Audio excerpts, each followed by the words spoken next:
आषाढ़ गुप्त नवरात्रि। गुप्त नवरात्रि प्रतिवर्ष 2 बार माघ और आषाढ़ माह में आती है। गुप्त नवरात्रियों का महत्व चैत्र और शारदीय नवरात्रियों से भी अधिक है, क्योंकि इनमें देवी अपने पूर्ण स्वरूप में विद्यमान रहती है, जो प्रकट रूप में नहीं होता है। एक गुप्त नवरात्रि में आसपास की प्रकृति में, हरियाते जीवन में देवी का ही स्वरूप है। अन्न के खेतों में ललहलाती फसल देवी का ही रूप है। आसमान से बरसती बूंदें भी देवी ही हैं। मुस्कुराते रंग बिरंगे फूलों में देवी का ही सौंदर्य है। 2 गुप्त नवरात्रियों में देवी शीघ्र प्रसन्न होती हैं, लेकिन इसमें सबसे जरूरी और महत्वपूर्ण बात यह है कि साधकों को पूर्ण संयम और शुद्धता से देवी आराधना करना होती है। 3 इस बार आषाढ़ माह की गुप्त नवरात्रि 8 दिनों की है। सप्तमी तिथि का क्षय होने के कारण यह स्थिति बनी है। 4 गुप्त नवरात्रि में इस बार सर्वार्थ सिद्धि और रवि योग के साथ ही अत्यंत शुभ माना जाने वाला गुरु पुष्य संयोग भी बन रहा है। 5 इसके अलावा विनायक चतुर्थी, कुमार षष्ठी, विवस्वत सप्तमी जैसे पर्व भी आएंगे। इसी नवरात्रि में जगदीश रथ यात्रा भी पूर्ण होगी। गुप्त नवरात्रि के 8 दिनों में 3 बार रवियोग और 1 बार सर्वार्थ सिद्धि योग आएगा। 6 गुप्त नवरात्रि में अधिकांश तांत्रिक साधक देवी की आराधना कर अधिक से अधिक लाभ पुण्य कमाने का प्रयास करते हैं। गुप्त नवरात्रि के दिन तंत्र मंत्र सिद्धि के लिए सर्वश्रेष्ठ दिन माने गए हैं। कई साधक इन दिनों में 10 महाविद्याओं की साधना भी करते हैं। इनसे न केवल स्वयं के जीवन की परेशानियों का अंत होता है, बल्कि वे दूसरों की भलाई के काम भी कर सकते हैं। 7 सुखी जीवन के लिए करें देवी आराधना। गृहस्थ साधक जो सांसारिक वस्तुएं, भोग विलास के साधन, सुख समृद्धि और निरोगी जीवन पाना चाहते हैं, उन्हें इन 9 दिनों में दुर्गा सप्तशती का पाठ करना चाहिए। 8 यदि इतना समय न हो तो सप्तश्लोकी दुर्गा का प्रतिदिन पाठ करें। देवी को प्रसन्न करने के लिए और साधना की पूर्णता के लिए 9 दिनों में लोभ, क्रोध, मोह, काम वासना से दूर रहते हुए केवल देवी का ध्यान करना चाहिए। कन्याओं को भोजन कराएं, उन्हें यथाशक्ति दान दक्षिणा वस्त्र भेंट करें। 9 गुप्त नवरात्रि की देवियां माँ काली, तारा देवी, त्रिपुर सुंदरी, भुवनेश्वरी माता, छिन्न माता, त्रिपुर भैरवी मां, धूमावती माता, बगलामुखी, मातंगी और कमला देवी। 10 महत्व। देवी भागवत पुराण के अनुसार जिस तरह वर्ष में 4 बार नवरात्रि आती है और जिस प्रकार नवरात्रि में देवी के 9 रूपों की पूजा होती है, ठीक उसी प्रकार गुप्त नवरात्रि में 10 महाविद्याओं की साधना की जाती है। 11 गुप्त नवरात्रि विशेषकर तांत्रिक क्रियाएं, शक्ति साधनाएं, महाकाल आदि से जुड़े लोगों के लिए विशेष महत्व रखती है। 12 इस दौरान देवी भगवती के साधक बेहद कड़े नियम के साथ व्रत और साधना करते हैं। इस दौरान लोग दुर्लभ शक्तियों को प्राप्त करने का प्रयास करते हैं। गुप्त नवरात्रि के दौरान कई साधक महाविद्या के लिए मां दुर्गा के सभी स्वरूपों का पूजन करते हैं। 13 अष्टमी या नवमी के दिन कन्या पूजन के साथ नवरात्रि व्रत का उद्यापन करने की मान्यता है। नवरात्रि उद्यापन में कुंवारी कन्याओं को भोजन कराकर यथाशक्ति दान, दक्षिणा, वस्त्र और आभूषण तथा श्रृंगार सामग्री भेंट करने से मां भगवती की अपार कृपा मिलती है। 14 गुप्त नवरात्रि में भी 9 दिनों तक क्रमानुसार देवी के स्वरूपों की पूजा की जाती है। इन दिनों में मां दुर्गा की आराधना गुप्त रूप से की जाएगी। 15 तांत्रिक सिद्धियां प्राप्त करने के लिए ये महाअवसर है। 16 इन 9 दिनों तक माता के 32 नाम के साथ उनके मंत्र का 108 बार जाप भी करें। 17 सिद्धि कुंजिका स्तोत्र का 18 बार पाठ कीजिए।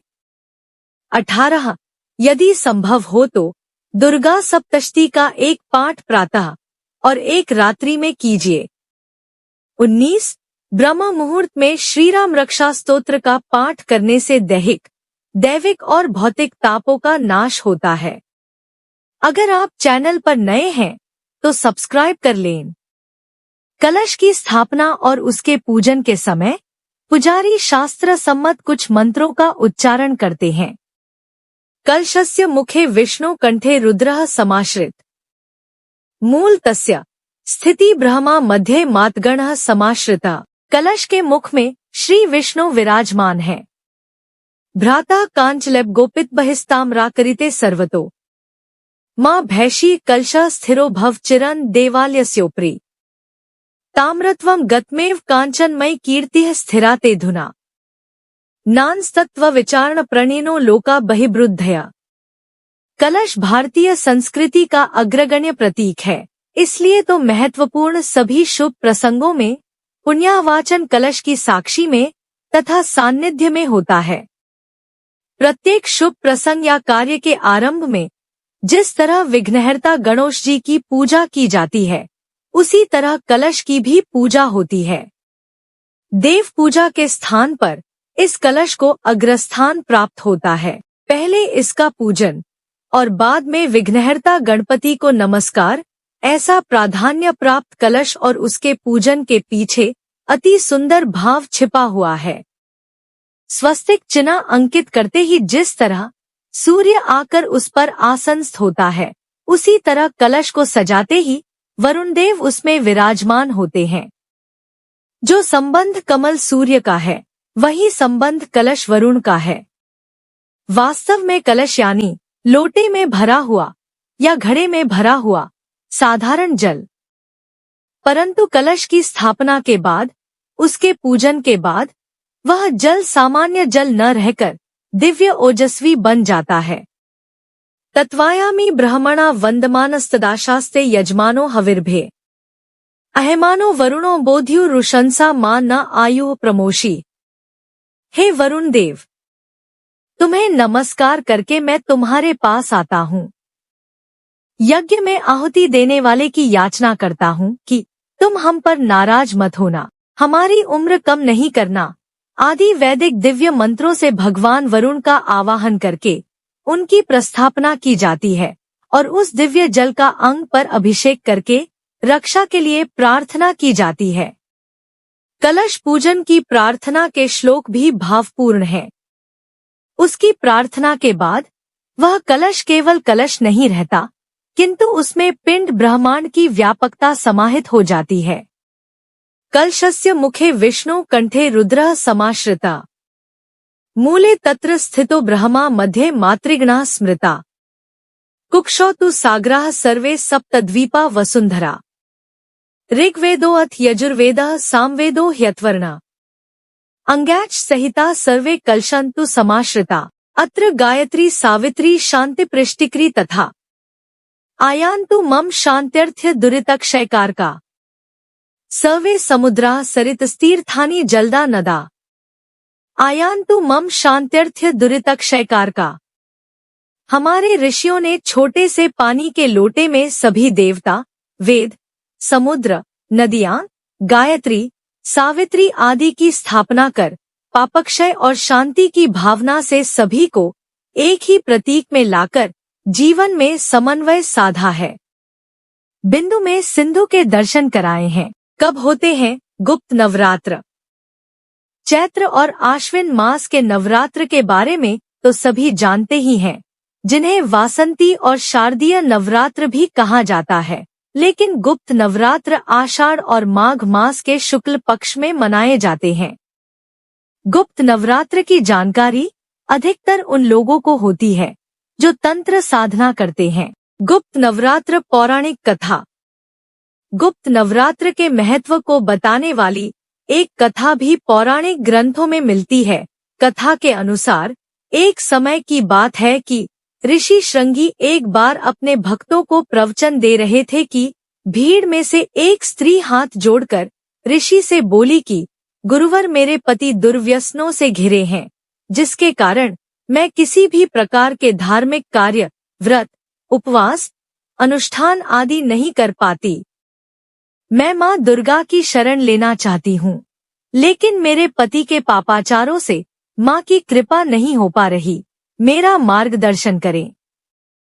तब ऋषि बोले, वासंतिक और शारदीय नवरात्र में तो हर कोई पूजा करता है, सभी इससे परिचित हैं। लेकिन इनके अलावा वर्ष में 2 बार गुप्त नवरात्र भी आते हैं। इनमें 9 देवियों की बजाय 10 महाविद्याओं की उपासना की जाती है। यदि तुम विधिवत ऐसा कर सको तो माँ दुर्गा की कृपा से तुम्हारा जीवन खुशियों से परिपूर्ण होगा। ऋषि के प्रवचनों को सुनकर स्त्री ने गुप्त नवरात्र में ऋषि के बताए अनुसार माँ दुर्गा की कठोर साधना की। स्त्री की श्रद्धा व भक्ति से माँ प्रसन्न हुई और कुमार्ग पर चलने वाला उसका पति सुमार्ग की ओर अग्रसर हुआ। उसका घर खुशियों से संपन्न हुआ। जय माता दी। वीडियो अच्छी लगी हो तो प्लीज लाइक एंड शेयर, और अगर आप चैनल पर नए हैं तो सब्सक्राइब जरूर कर लें। धन्यवाद।